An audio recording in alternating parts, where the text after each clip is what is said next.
বাস্তবায়ন করতে যে কিছু বিষয় আমাদের কানে এসেছে, দুনিয়াতে মনে করেন যে আপনাদের দুর্বলতা, এটা কিন্তু কোনোভাবেই হবে না।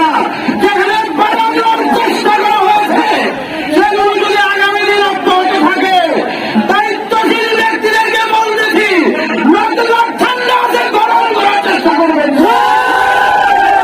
গরম হলে পরিবেশ ভালো হবে না, এই দায়িত্ব আপনাদের নিতে হবে। যেখানে যেখানে বাধা দেওয়ার চেষ্টা করা হয়েছে আমাদের লুণ্ঠনকে, সে জায়গায় কঠিন প্রতিরোধ করে তোলা হবে। আমি প্রশাসনের লোকজনের দৃষ্টি আকর্ষণ করছি, লেভেল ফিল্ড নিশ্চিত না হওয়া পর্যন্ত এদেশে কোনো নির্বাচন হবে না। লেভেল ফিল্ড নিশ্চিত করতে হবে। আমাদের সংগ্রাম সকল শ্রেণী মানুষের অধিকার বুঝিয়ে দেওয়া হবে ইনশাআল্লাহ।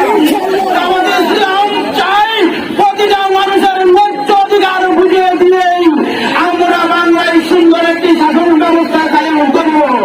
এই জনগণকে নিয়ে আগামী দিনে আমাদের সুন্দর পথ চলা হবে। প্রত্যেক ব্যক্তি তার অধিকার পাবে। নতুন আমাদের কোন ব্যবসায়ীকে টাকা দেওয়ার জন্য ভয় করতে হবে না। নতুন আমাদের কোন ফেলে খাওয়া মানুষকে তার অধিকার থেকে বঞ্চিত হয়, সুযোগ আমাদের ইসলাম থাকা বঞ্চিত আর কারো হবে না।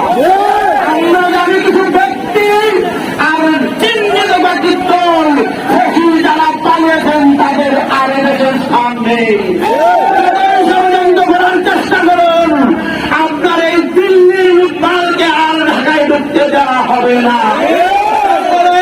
আগামী দিনের সব ধরনের কর্মসূচিতে সুশৃঙ্খলভাবে আপনারা অংশগ্রহণ করবেন।